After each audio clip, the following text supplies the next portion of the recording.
Mais donc on représente quand même 10 associations, et c'est 10 associations qui sont solidaires, pour éviter le terme caritatif. Et puis donc ces associations solidaires travaillent depuis pratiquement maintenant 2 ans ensemble, et ça se passe très bien. Alors je me répète, hein, l'Interasso, c'est un Interasso informel. Il y en a très peu en France, il semble y en avoir une à Toulouse. C'est pour ça qu'on est là. Hein, formalisée. C'est un petit peu exceptionnel, et nous travaillons ensemble depuis pratiquement 6 ans, quelque chose comme ça. Ça a été créé à l'initiative de 2 personnes, Arlette Leblond et puis moi-même, il y a donc 6 à 7 ans. Et depuis, nous travaillons ensemble. Nous avons commencé, nous étions 4 associations, Croix-Rouge, Secours Populaire, Secours Catholique et puis Entraide Protestante. Et puis on a eu l'idée de développer cet Interasso. Et maintenant, effectivement, nous avons 10 assos qui font partie de cet Interasso. Nous représentons un réseau qui s'appelle Réseau Éducation sans frontières, dont le point de départ, c'est l'assistance aux familles qui avaient des enfants scolarisés dans les écoles, et qui s'est un petit peu développé sur une assistance aux personnes immigrées qui cherchent à régulariser leur situation. Donc on est sur un profil d'accompagnement des familles, soit des familles, soit des individus qui cherchent à régulariser leur situation administrative, et cet accompagnement se traduit essentiellement par l'aide à la constitution des dossiers, par l'accompagnement en préfecture, et puis par l'orientation vers des hommes de loi, des avocats qui ont pour mission de défendre ces personnes lorsqu'elles estiment que leur traitement par la préfecture ne correspond pas à leur situation, donc il y a des recours au tribunal administratif. Donc voilà, en gros, le travail, nous c'est plutôt un travail d'accompagnement, disons, psychologique, juridique, mais en ayant recours à des professionnels finalement. Voilà. Et donc nous avons des personnes qui arrivent, qui sont quand même... Les personnes qui nous rencontrent sont des personnes qui généralement veulent régulariser leur situation. Il faut dire quand même que la procédure de droit d'asile, c'est aux alentours de 60 000 personnes qui sont tous les ans en demande de droit d'asile, et que sur ces 60 000 personnes, il y en a à peu près 10% qui sont retenus en première instance, et ensuite 10% en cours d'appel, ce qui fait que 80% se voient déboutés, et 90% de ces 80% sont dans la nature, dans une situation irrégulière par la suite. Voilà. Je crois que ça suffit en termes d'explication. Ça représente bien l'étendue du problème, c'est-à-dire qu'on a à peu près tous les ans, il y a eu un article du JDD là, il n'y a pas très très longtemps là-dessus, tous les ans la procédure du droit d'asile en France telle qu'elle existe, ça met à peu près 35 000 personnes dans l'illégalité tous les ans. Ce qui a l'air d'être découvert aujourd'hui à travers une situation comme la situation de la jeune Kosovare, à savoir que les gens racontent des histoires lorsqu'ils font une demande de droit d'asile, c'est en fait la monnaie courante, c'est-à-dire que tout le monde sait cela parfaitement. Excusez-moi, mais le deuxième mot qui fâche, ce serait le mot de politique. On voit bien que vous êtes comme nous, bien intentionnés, et qu'on souhaiterait que la France soit plus accueillante, et des choses comme ça. Mais donc M. Chanou vient de souligner la relative concurrence entre l'État et le bénévolat, enfin, hein, une espèce de je sais pas comment dire, de dialectique ou de conflit possible là. Comment vous vous en tirez avec ça? Je veux dire, si on vous dit, comme certains socialistes, on ne peut pas accueillir toute la misère du monde, si on vous dit, oui, mais le papa de la jeune fille kosovare, c'est un type pas net, qu'on a expulsé à juste titre, comment vous faites avec ça? Je crois déjà qu'on est assez peu confronté à ce genre de personnes. On a beaucoup de gens qui finalement... on a rencontré des personnes comme ça, et finalement, elles s'éjectent par elles-mêmes, c'est-à-dire que leur démarche n'aboutissent pas, parce que vraiment le dossier est très très difficile et que finalement, d'eux-mêmes, des fois, ils renoncent. Et la majorité des gens auxquels nous avons affaire, c'est quand même des gens qui sont dans une démarche où ils veulent vraiment, ils viennent pour bosser, ils viennent pas pour... ils ont un projet, de vie, et certains même, sans passer par la NPE à laquelle ils n'ont pas droit, arrivent à dénicher des contrats de travail chez des employeurs, arrivent à convaincre des employeurs de faire des démarches assez lourdes pour pouvoir travailler. Malheureusement, on se heurte à un obstacle, c'est-à-dire que c'est généralement non. Nous avons des cas de personnes qui ont des contrats de travail qui leur sont proposés depuis 1 an ou 2 ans avec des employeurs qui derrière suivent et sont prêts à payer la taxe Sophie, à présenter tout leur curriculum vitae, parce que pour pouvoir employer un travail à l'étranger, il faut dire qu'il y a vraiment un dossier très important à fournir auprès des services de la Directe et de la préfecture pour pouvoir avoir l'autorisation d'embaucher ces gens-là. Donc on a quand même des gens qui sont extrêmement motivés pour travailler et non pas pour venir profiter d'une espèce d'effet d'aubaine, de nos services sociaux, de l'aide médicale gratuite comme on l'entend un petit peu partout. C'est vrai qu'ils y ont recours parce qu'à un certain moment ils ont besoin de se faire soigner, ils y ont recours, ça on peut pas le nier, mais c'est pas leur objectif principal. Eux, ce qu'ils veulent, c'est travailler, cotiser à l'URSSAF, avoir leur assurance maladie, payer leur mutuelle, payer leur loyer. Voilà, les gens que nous rencontrons, c'est ce genre de personnes pour l'essentiel. Des gens comme vous et moi, quoi. Voilà. Et l'autre aspect des choses quand même, c'est qu'il y a un maquis européen. Nous voyons arriver, enfin c'est l'illustration, nous voyons arriver actuellement par l'Italie et l'Espagne un certain nombre de personnes qui ont une carte européenne qu'on leur donne relativement très très rapidement et qui pensent qu'avec cette carte européenne ils peuvent aller travailler dans n'importe quel pays de la communauté européenne. Or ce n'est pas le cas. Nous avons des gens qui ont par exemple une carte de résident espagnol avec autorisation de trabajar, et donc on leur dit mais vous pouvez circuler n'importe où en Europe, sauf que l'autorisation de travail en France ça ne marche pas. Voilà, je crois que ça suffit parce que c'est... Alors nous au niveau de l'association, du réseau que nous avons, les difficultés que nous rencontrons, c'est d'avoir une assistante juridique. On s'est aperçu que lorsque, par exemple, le chef de cabinet de la mairie ou des politiques pouvaient passer un coup de fil à la préfecture, ce n'est pas toujours le cas. Mais on a quand même des situations qui se sont réglées en 48 heures. Alors qu'on avait quand même de grosses difficultés.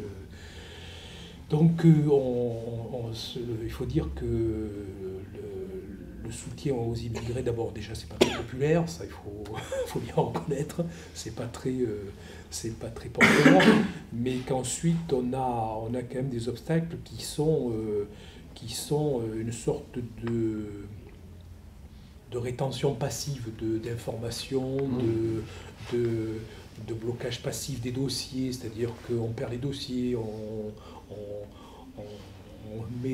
empile des pièces à fournir, chaque fois il y a autre... C'est déjà des choses que les... Juste un dernier peu, on pourra peut-être passer aux autres... Oui, tout à fait, je ne veux pas monopoliser aussi. Est-ce que sur le plan local, vous pensez... Est-ce qu'il y a une situation spécifique à la Dordogne, à la sous-préfecture, à la préfecture, je ne sais pas... Écoutez, on peut dire que les choses ont évolué. Cela dit, il y a quand même, dès lors qu'on parle de droit au travail, de carte de séjour pour le travail, ça devient très très compliqué. Et je pense que le sentiment que l'on a, c'est quand même que beaucoup de recours au tribunal administratif sont défavorables à la préfecture.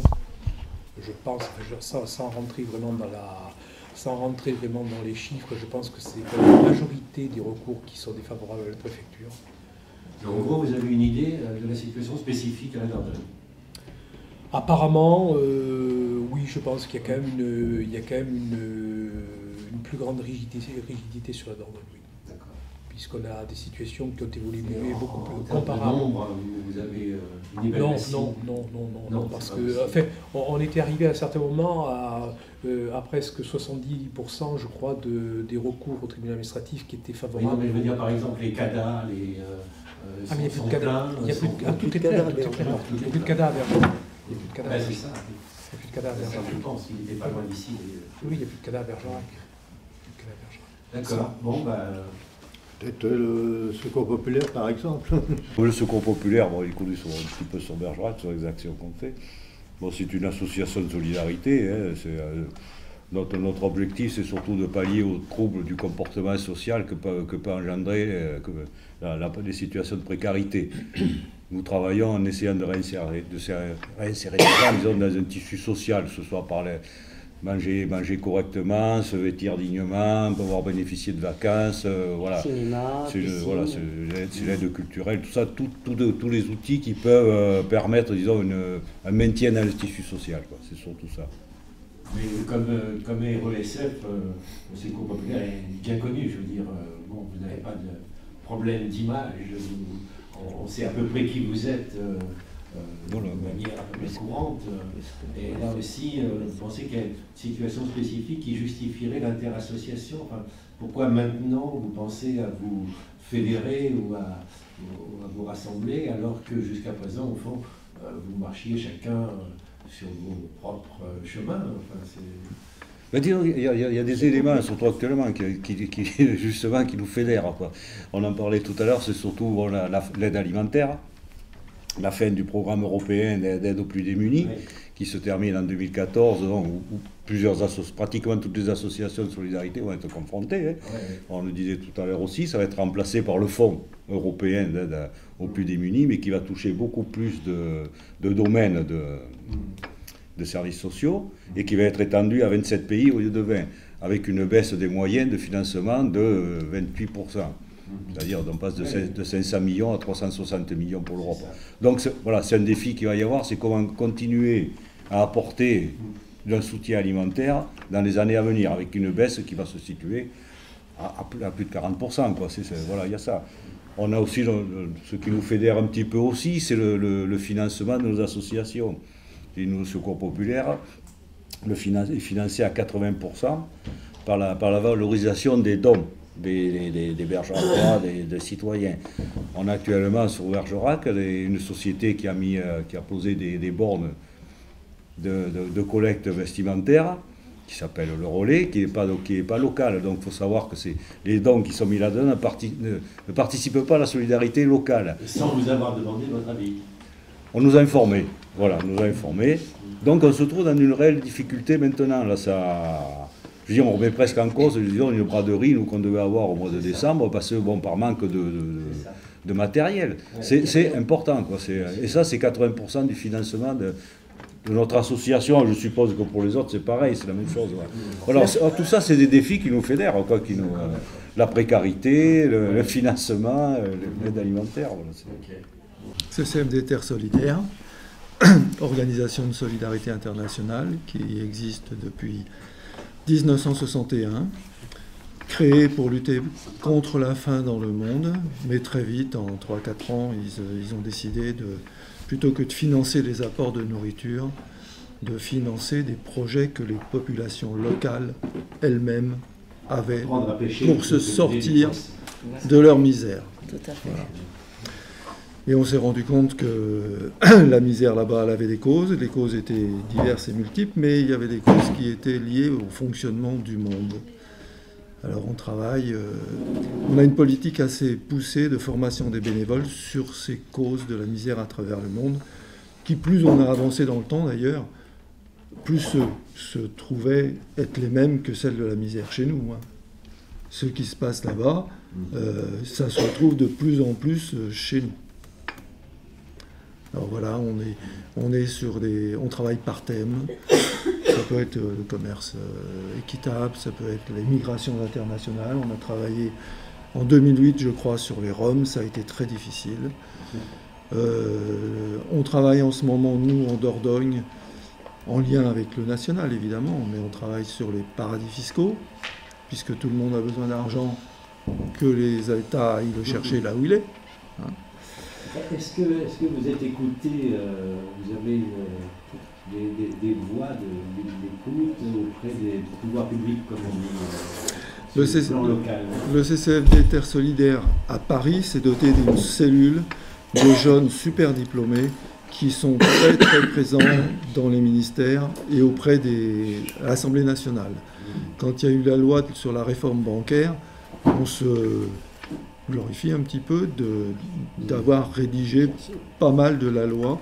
Bon, après ça a été changé, mais c'est le contact. Eux, la cellule, elle est faite pour ça. Et nous, les bénévoles sur terrain, on a ici en Dordogne, on a des contacts avec les députés.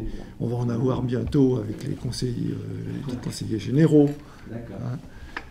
On va les embêter. Je représente les conférences avec entre autres celle de Notre-Dame à Bergerac. Et contrairement, pour dire qu'on est vraiment complémentaires, parce que bon, le CCFD s'occupe au niveau des paradis fiscaux, et nous, on est, comme beaucoup, hein, sur le terrain, on s'occupe vraiment d'une présence individuelle aux plus démunis, aux gens isolés, aux gens qui sont vraiment enfermés dans leur isolement, enfermés en allant les voir sur place chez eux ou en essayant de les faire venir auprès de nous, mais pour un soutien suivi. C'est-à-dire que, bon, il y en a, ça peut être un suivi en peu de temps parce qu'on arrive à résoudre heureusement leurs problèmes. Et il y en a, ça peut être un suivi sur 2 ans. Vous êtes combien dans les conférences, on a une spécificité, c'est-à-dire que c'est des groupes, on peut être jusqu'à 10, hein, et sinon on constitue une autre conférence. Sur Bergerac, on est 2 conférences. Hein. Il y en a une, la conférence de la Madeleine, et Notre-Dame. Sur Périgueux, ils sont 6 ou 7 conférences. Ce sont des gens qui en permanence travaillent avec ceux dont vous vous occupez, c'est ça? Oui, c'est-à-dire qu'on se réunit de temps en temps tous ensemble parce qu'on est quand même unis au niveau départemental, au niveau région, au niveau national, même international, on a des rencontres. Hein.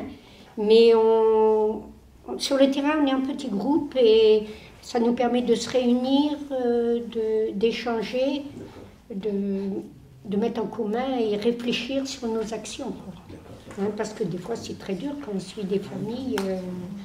Parce que, par exemple, un petit truc, moi, une personne qui m'a demandé de l'accompagner à la prison pour aller voir son mari avec ses enfants, parce qu'elle n'y arrivait pas, elle n'avait pas de voiture, mais ça a découlé sur un suivi pendant 2 ans. Parce que j'ai découvert que la famille, elle vivait dans un état d'insalubrité pas possible. Les enfants n'étaient pas scolarisés. Il y a eu tout un cheminement à faire. C'était un petit rien du tout. Je l'ai rencontrée parce qu'elle avait besoin d'aliments. Je l'ai rencontrée, elle m'a demandé de l'accompagner en prison, puis j'ai découvert plein de choses. Donc, et ça peut être des personnes isolées au niveau des personnes âgées aussi. Hein, il y a eu une fois, c'était un service social qui m'a demandé d'aller rendre visite à une personne handicapée qui était seule. Et puis pareil, ça a suivi la personne, elle a été suivie jusqu'à malheureusement son décès. C'était un jeune qui était handicapé et bon, on l'a suivi jusqu'à son décès et c'était quelque chose de très riche, quoi. Très riche. Voilà, enfin, pour dire que tout est utile et on se complète, quoi. On se complète tous. Non, moi j'ai rien de spécial à dire. J'ai à dire ce que j'ai dit tout à l'heure et je trouve qu'effectivement faire l'analyse de tout ce qu'on a vu sur la pauvreté actuelle de notre société et les paradis fiscaux, effectivement, ce sont deux mondes tout à fait différents. Mais si vous voulez, les paradis fiscaux seraient le remède justement des problèmes que nous avons. Donc je crois qu'il faudra finir par y arriver. Et c'est vrai encore une fois que qu'au niveau de l'État, que ce soit d'ailleurs la droite ou la gauche. Je crois qu'il y aura un moment donné où il faudra se pencher sur le problème, du bénévolat et sur le problème du rôle de l'État. Je leur disais tout à l'heure qu'effectivement, le bénévolat, c'est bien, mais ça doit être quelque chose un complémentaire de ce qui doit exister. Et le bénévolat, c'est en gros l'État, ça doit être au tirage et le bénévolat, ça doit être au grattage. Non, mais c'est exactement ça. Je crois qu'il y a un moment donné, il faut dire les choses comme ça, parce que si on continue comme ça, on va tous arriver. Si toutes ces associations ici actuellement qui travaillent n'étaient pas présentes de bénévolat, il y a longtemps que ça aurait explosé, que la révolution aurait eu lieu, même en France, quoi. Alors je veux dire qu'on regarde mondialement, mais je crois qu'il faut regarder aussi chez nous, quoi. C'est tout ce que j'ai à dire. Où se situe le point de basculement, c'est-à-dire à quel moment on dit, bon, on fait depuis des années des trucs, voilà, on est content, mais là ça va plus, il faut qu'on fasse autre chose. Donc c'est ce que je me demande, où se situe, qu'est-ce qui vous a fait dire, il faudrait qu'on se dépasse nous-mêmes pour se mettre ensemble, quoi. Voilà. J'avoue que j'en sais rien. Mais c'est le rôle de l'inter-association, justement. Ouais. C'est une mutualité. Mais qu'est-ce qui a déclenché ça, je veux dire? Est-ce que vous y êtes dit, c'est une les gens idée sont de plus en plus pauvres? Ce sont deux personnes qui ont eu l'idée il y a quelques années. Ouais. Arlette Leblond du SAO et puis moi-même. On a eu l'idée justement de réunir toutes les assos et d'avoir des actions collectives et parallèlement d'avoir des réflexions communes. Et ces réflexions communes nous ont permis de découvrir certains problèmes en commun et de les résoudre selon les moyens. D'accord.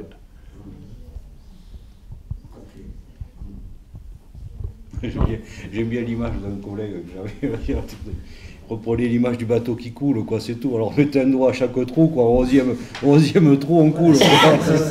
On est un petit peu là, quoi. C'est donc nos associations, c'est un petit peu comme dit Jean, quoi. C'est les outils anti-révolutionnaires des pouvoirs en place, quoi. Et petit à petit, à un moment donné, effectivement, on n'y arrivera pas, sauf changement de société. Non, parce qu'à la limite, on pourrait se dire, mais après tout, il n'y a qu'à continuer comme ça. Il y a toujours des gens, effectivement, vachement bien intentionnés, des assos qui marchent, voilà. Ouais, c'est ça qui nous coule d'ailleurs, c'est parce qu'il y a trop de gens qui sont... Forcément, ce décalage se crée, on le disait tout à l'heure, 330 milliards d'euros, quoi. C'est la fortune la fortune des 500 plus grands riches de France, quoi. Ça a quadruplé non, ça se multiplié par 10 en 4 ans, quoi. C'est énorme, quoi. C'est là qu'il faut chercher, quoi. Non, ce qu'il y a actuellement, c'est la gravité, c'est... Enfin, moi, je trouve, dans notre société, c'est qu'il y avait la pauvreté il y a 7 ou 8 ans encore, avec la banque alimentaire, avec ça, on passait manger. Mais maintenant, il y a la pauvreté psychologique, il y a la pauvreté ceci, il y a la pauvreté... Je veux dire qu'il y a, en gros, la personne elle-même, la personne humaine, elle est au fin fond de la campagne, je le disais tout à l'heure, il y a des gens qui meurent, qui devraient demander des choses, qui n'ont jamais demandé des choses. Donc, si vous voulez, cette pauvreté, et les personnes disent, mais oui, on est quand même obligé, nous, de donner de l'alimentaire pour commencer, parce qu'on ne peut pas faire autrement, etc. Mais là, on en est arrivé à un point où c'est vrai, bon, moi, on ne peut pas dire que... On serait passé de la pauvreté à la misère, enfin. Non, oui, mais on serait passé à la pauvreté, encore une fois, psychologique, mentale, ceci, cela, etc. Tout. Et bon, la France... actuellement, moi je trouve, devient de plus en plus handicapé, mais pas au sens, à la limite, au sens personnel, au sens un petit peu général, je trouve ça. Bon, voilà. Et je crois qu'il faut réagir, et il faut que ce soit des problèmes de l'État, des problèmes de l'Europe, etc. Bon, comment on va faire on parlait tout à l'heure effectivement des nouveaux critères, par exemple, c'est plus l'alimentation maintenant, c'est un fonds, mais ce fonds-là, comment il va être réparti par rapport il y en avait 20 avant, maintenant il y en a 27, si les 7 derniers qui sont rentrés, on leur dit, peut-être qu'on nous dira encore, dans les nouveaux critères, mais en France, ne vous plaignez pas trop, parce que vous êtes encore pas les plus malheureux, et je veux dire, et on nous donnera rien, mais on voit bien la situation telle qu'elle est là, quoi, je veux dire, parce qu'il faut donner aux autres, bon, il y a un moment donné, il faudra une prise de conscience collective de tous ces problèmes-là. Et dites-moi, la Ça va prochaine pas par étape, la prochaine étape de cet interasso, vous l'avez prévue Non, on aura de toute façon des réunions, comme nous faisons assez régulièrement. C'est-à-dire que c'est un terrasso assez allégé qui nous permet de faire des réunions assez espacées. Alors, on n'a pas voulu alourdir, c'était le souhait de toute façon, vous restez en contact les uns avec les autres. Absolument, absolument. Puis, ce qu'on va faire C'est ce qu'a prochainement, permis. une activité de... Alors, on va avoir effectivement une activité collective. Cette activité, enfin, nous avons fait des activités collectives depuis quelques années, hein, des concerts, qui étaient proposés à des personnes en difficulté, et donc c'était totalement gratuit. Et puis, par contre, enfin, pas tout à fait, il y avait un système. Et puis, d'autre part, donc, depuis quelques années, nous faisons des spectacles pour enfants. Donc, c'est le fameux Rikiki, le clown. Et puis, cette année, donc, le 30 novembre, nous faisons effectivement, nous proposons un spectacle toujours pour enfants avec Mary Poppins. En tout cas, si ça vous dit, hein, je rappelle que nous avons un studio assez commode à Bergerac où on peut faire des conversations comme là. Oui. Aussi allongé que vous voudrez, on peut filmer ça et balancer sur la toile. Ça peut, je ne sais pas si ça peut servir, mais enfin c'est pour ça. D'accord. Ça peut être utile de faire connaître, même pour vous, d'avoir voilà, des petits films à montrer. Voilà. On n'a pas fini. Hein. Oui, Ce cours catholique veut dire un mot. Rien à ajouter par rapport à tout ce qui a déjà été dit. Oui, Voilà, vous je êtes pense aussi que- connu que... Voilà, Oui, RESF. on a à peu près tous la même action, à savoir. Il y avait aussi d'ici et d'ailleurs tout à l'heure. Il y avait D'ici d'ailleurs, oui, on l'a vu sortir. là, la Oui. maladrerie, il y avait. On a fait des choses avec Cité La Croix-Rouge Béthanie. était là. C'était Béthanie. Cité Non, il y Béthanie a est Cité excusée. Béthanie n'était pas là. Il y a la Croix-Rouge. Là, il y a Saint-Vincent-de-Paul. Croix-Rouge, Saint-Vincent-de-Paul. L'entraide protestante s'est excusée, Cité Béthanie se fait excuser, M. Bourgeois s'était fait excuser, M. Zaccaron s'est fait excuser aussi.